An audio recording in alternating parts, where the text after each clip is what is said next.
আমি এই যে চর্চা, মিডিয়ার স্পেকুলেশন, একজন বিশেষজ্ঞ আছেন, তিনি দিনে 4 বার টিভির সামনে যেতে না পারলে দম বন্ধ হয়ে যায়, নানান ধরনের নানান লোকের নানা কথা শুনছি আর কি।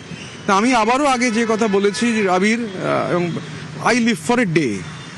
তো আমাদের কাছে আমি এবং সন্দীপন, আমি আমাদের এই জন্য বললাম যে সন্দীপন এবং আমরা তো যা করেছি একত্রিতভাবে করেছি। আমরা কাস্টোডিয়ান অফ দি হাউস, রাজ্যের মাননীয় যে স্পিকার বিধানসভার, তাকেও যে চিঠি দিয়েছি, যৌথ চিঠি।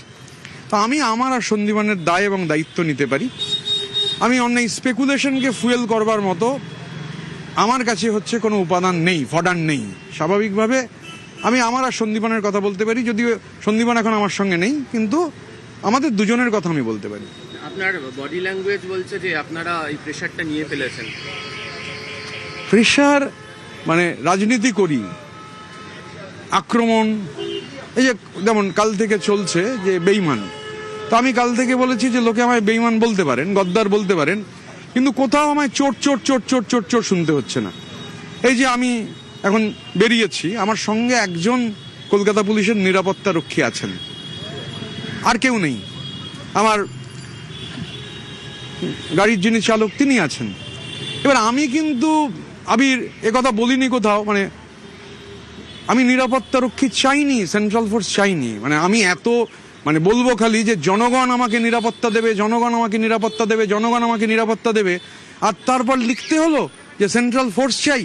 এত বড় জননেতা, এই যে মমতা বন্দ্যোপাধ্যায়ের তৃণমূল স্তরের যে পার্টি, তৃণমূল স্তরের পালস, যেটা এই পার্টির মূল শক্তি ছিল, সেটা থেকে একটা কর্পোরেট কাঠামোর মধ্যে যেটা ঢুকে যাওয়া, এবং এমন সব মেসেজ আসছে আর কি।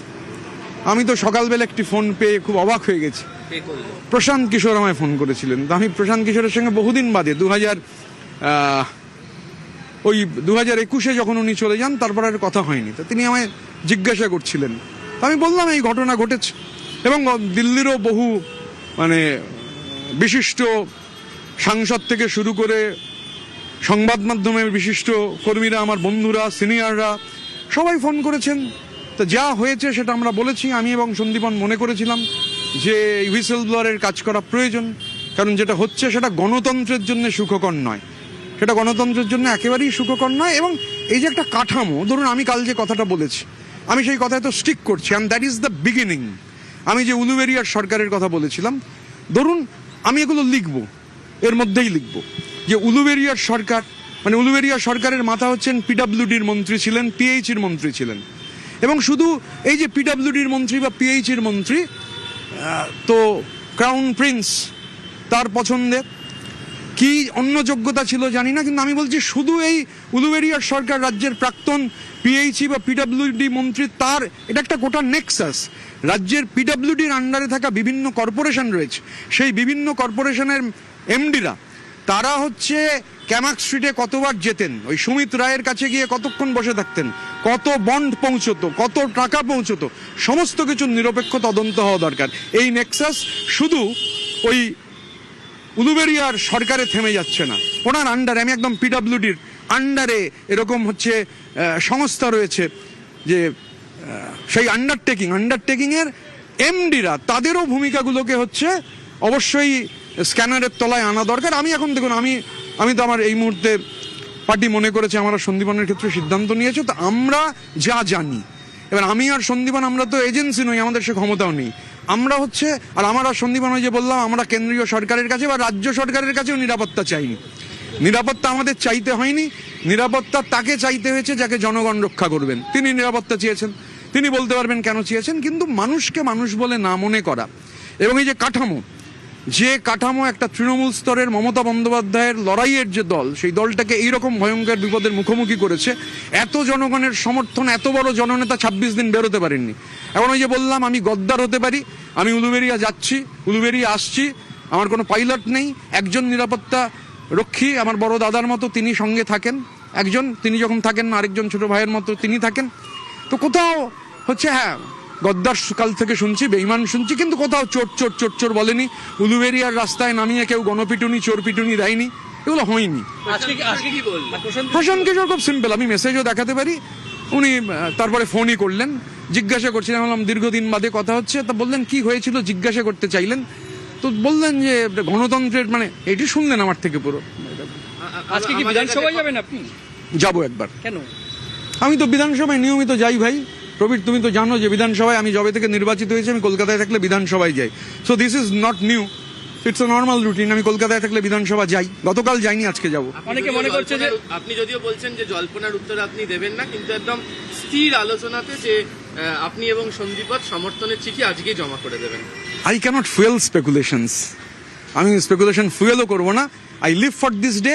আজকে যা হবে তোমরাও দেখতে পাবে, কালকে যা হবে তোমরাও দেখতে পাবে, পরশু যা হবে তোমরাও দেখতে পাবে। বিকজ ইউ পিপল, মানে তোমরা যারা এখানে আছে সবাই, মানে এই যে আমাদের গণতন্ত্র, সেই গণতন্ত্রের অবিচ্ছেদ্য অঙ্গ, গণতন্ত্রের চতুর্থ স্তম্ভ। এই যে আলাদা ব্লক, এটা কি শুধুই জল্পনা না সত্যতা রয়েছে? আমি বললাম তো, আমি মানে ফডার ফিট করতে পারবো না। আমি ক্যাননে হচ্ছে ফডার দিতে পারবো না, ক্যানন ফডার দিতে পারবো না। আমি আর সন্দীপন এই সম্পর্কে কিছু জানি না, আমাদের কোনো আইডিয়া নেই। কালকে দেখতে পাওয়া গেছে যে শিউলি শাহ একদম হাসতে হাসতে আপনাদের সাথে গল্প করলেন, জাভেদ খান, একাধিক বিধায়করা তারা রয়েছেন, মানে তারাও তার মানে আপনাদের সাথে যে ঘটনা ঘটেছে বা আপনারা যে বিষয় নিয়ে সোচ্চার হয়েছিলেন তার সেখানে পাশে সমর্থন দাঁড়াচ্ছেন। করছে। দেখুন, এটা সমর্থন বা সমর্থন না করার প্রশ্ন নয়। একটাই যে বললাম যে ক্রাউন প্রিন্স তার নেতৃত্বে যে, এবং ধরুন এই যে সইজালের বিষয়টা কালকে আমি আজকে সকালে দেখলাম বিশ্বজিৎ দেব তিনি এই সইজাল সম্পর্কে বলেছেন। আমি তো কালকে বলেছি যে ওই ক্রাউন প্রিন্সের যে ক্যামাক স্ট্রিটে যারা কাজ করতেন তাদের অনেককে ব্যাকডেটে রেজিগনেশন দিতে বাধ্য করানো হয়েছে। মোবাইলে রয়েছে, ফোন করছে, সিভি পাঠাচ্ছে। সেই সিভিতে হচ্ছে ঘটনাচক্রে ওই যে পিরিয়ড কাজ করেছে সেটা নেই। আমি জিজ্ঞাসা করলাম নেই কেন, বলছে ওর নাম থাকলে কেউ কাজে নেবে না। তো এই যে একটা, আপনি এই প্রসঙ্গে বললেন বলেই আসছি যে চিঠির কপি মানে 6 তারিখের রেজলিউশন যেটা প্রকাশ্যে এসছে, সেখানে দেখতে পাওয়া যাচ্ছে 4-এর পর সিরিয়ালে 6, 15-এর পর 17, 26 এই নাম্বারগুলো নেই। প্রবলেম হচ্ছে যখন মধ্যমেধা, মানে একটা কর্পোরেট স্টাইলে মধ্যমেধার কিছু লোক তারা হচ্ছে একটা ডিক্টেটরশিপ চালায়, তার ফলাফল হয়েছে। আমরা তো সই করতে গিয়ে দেখেছি যে ওখানে যে নেই তার নাম ব্লক লেটারে লেখা আছে। তো এটা জানানো যদি মানে অন্যায় হয়ে থাকে তাহলে অন্যায়। আমি ওই যে বললাম, লোকে বেঈমান বলতে পারে, গদ্দার বলতে পারে, কেউ রাস্তায় চোর বলছে না, গণপিটুনিও দিচ্ছে না, চোর পিটুনিও দিচ্ছে না। সেদিনকে সইটা করাচ্ছিল কে তাহলে? দেখুন, সবার নাম আমি জানি না। ক্যামাক স্ট্রিটের ওই ছেলেগুলো তো ছিল, মানে যাদের এদের মধ্যে কাদের চাকরি এখন চলে গেছে আমি জানি না। যাদেরটা জানি বললাম ব্যাকডেটে, তারা অনেকেই। আমি আমার সীমিত সামর্থ্য, তবে নিশ্চিতভাবে চেষ্টা করব এরা অল্প মাইনের ছেলেপুলে, যদি কোথাও আমি বলে কাউকে দিয়ে যদি অন্তত তাদের, এবং ভাবুন যে লিখতে পারছে না যে এই 4 বছর ওখানে কাজ করেছে। আমি জিজ্ঞাসা করলাম কেন, বললো ওটা লিখলে কেউ চাকরি দেবে না। আপনার সইয়ের ক্ষেত্রেও দেখলাম যে লিখেছেন, তারপরে আপনি একদম পুরো সই সহ। সেটাই তো নিয়ম। একটা আমি পার্লামেন্টারি ডেমোক্রেসিতে আছি, 2বারের এমপি ছিলাম, বিধায়ক নির্বাচিত হয়েছি। আমি সার্টিফিকেট তোলার সময় জিতে সই করেছি। আমি যখন সিগনেচার, মানে কি আমার যেটা সিগনেচার, নামটা তো আমার সই নয়। আমি নাম লিখেছি, আইডেন্টিফাই হবে কি করে? আমার সিগনেচার দেখে তো আইডেন্টিফাই না হতে পারে, তারপর সই করেছি। এটাই প্রসেস। এই প্রসেসটার কথাই যখন অধ্যক্ষের কাছে জানালেন তখন মানে তারা কি বললো? আমরা জানিয়েছি, যা লিখিত জানিয়েছি তা আমারই ড্রাফট করা, যৌথ ড্রাফট, কিন্তু ড্রাফটটা আমি করেছিলাম। তো ড্রাফটটা ইজ ইন পাবলিক ডোমেন নাও। শেষ প্রশ্ন, সেটা হচ্ছে যে জানা যাচ্ছে যে একাধিক রাজ্যসভার অন্য দলের জাতীয় স্তরের সাংসদ তারাও ঋতব্রতকে টেক্সট করছেন স্বৈরাচারের কথা মনে করি। আসলে আমি নাম নেব না, সেটা খারাপ হবে। উনি আমার অসম্ভব শ্রদ্ধেয়, আমায় স্নেহ করেন, এবং দিল্লির মহলে সবাই জানেন। মানে আমাকে এরকম টোনটিটকিরি করা হতো, কুইজ মাস্টার টোনটিটকিরি করতো যে হ্যাঁ কুইজ মাস্টার। আমি আরে কত কুইজ মাস্টার আছে, না কুইজ মাস্টারের ওপরে ওর কোনো পরিচয় নেই। He is not a political entity. মোসাহেবি করে 2টো টার্ম 3টে টার্ম হচ্ছে আছে, শুনছি এরপর আর থাকবে না, মানে যেতে পারবে না আর কি। তো স্বাভাবিকভাবে সেই কুইজ মাস্টার তিনি মানে বিরক্ত হতেন, পছন্দ করতেন না। কেন আমি নাম করেই বলছি। এবার আমার মানে ধরুন মুরলী দেওরার ছেলে মিলিন্দ দেওরা, তিনি আমায় মেসেজ করেনি বলে নামটা নিলাম। যিনি মেসেজ করেছেন তার নাম নেবো না। তিনি বলেছেন অ্যাট্রোশাস, মানে পার্লামেন্টারি ডেমোক্রেসিতে এটা ভাবা যায় না, এটা হয় না। তো যারা করেছেন, মমতা ব্যানার্জির সংগ্রামের যে দল, সেই দলের এই যে দলের মধ্যে এই যে কর্পোরেট হনসোইজম, তো জনগণের নেতা কেন সেন্ট্রাল ফোর্স চাইতে হচ্ছে? কেন বেরোচ্ছেন না? কে বারণ করেছে? আমি আপনাকে বলছি, যে কেউ যে উলুবেড়িয়ে যে যাই, একাই যাই, একাই ফিরে আসি, উলুবেরিয়ার সব জায়গায় যাই, কোথাও কোনো প্রবলেম হয়নি, কোনো সমস্যা নেই। আমি কি বানিয়ে বলবো সমস্যা হয়েছে? আমার এই প্রসঙ্গে একটা প্রশ্ন করতে ইচ্ছা করছে, সেটা হচ্ছে যারা আপনাদের মতো, আপনি কালকে বলেছেন সাহস সঞ্চারিত হয়, যারা সাহস হয়তো প্রকাশ্যে দেখাতে পারছে না, তাদের তারা কি ডাকবে? দলটা কি ভারী? যে আমার থেকে মানে বিরাট বড় নয়, অল্প বড়, আমার বড় দাদা, সেই বিধায়কের নাম বলার সাহস আমি এখনো সঞ্চয় করতে পারিনি, কারণ তার যাতে বিপদ না হয়। যদি বুঝি তার বিপদ হবে না, তিনি আমায় কাল রাতে ফোন করেছিলেন। কতজন যোগাযোগ করছে? আমি শেষ করিনি, তিনি আমায় রাতে ফোন করেছিলেন। তা আমি জিজ্ঞাসা করলাম, বললো না এখনো নয়, যেদিন বলবেন তার নামও বলে দেবো, তার পারমিশন ছাড়া বলবো না। যাকে দেখে আমরা সাহস পেয়েছিলাম যে না বসে আছে গ্যাঁট হয়ে, উঠে দাঁড়াচ্ছে না, কিন্তু অনেকে নাম বলতে বারণ করছে, কিন্তু সই তো করছে। আমি এই শোয়ের ব্যাপারে কিছু জানি না। কতজন যোগাযোগ করছে রীতিমতো তো এরকম? আমার সাথে তো সবারই যোগাযোগ থেকে, আমার দুটো ফোনে 24,000 নাম্বার আছে, তুমি দেখে নিতে পারো। কতজন বিধায়ক যোগাযোগ? তো হ্যাঁ, তৃণমূলের কতজন বিধায়ক আপনার সঙ্গে মোটামুটি আমার যোগাযোগ সাথে করছে? আলাদা করে সকাল থেকে সন্দীপনের কথা হয়েছে, আর কোনো বিধায়কের না, আর কোনো বিধায়কের কথা হয়নি, শুধু সন্দীপনেরই কথা হয়েছে। আজ তো মমতা বন্দ্যোপাধ্যায় রাস্তায় নামছেন।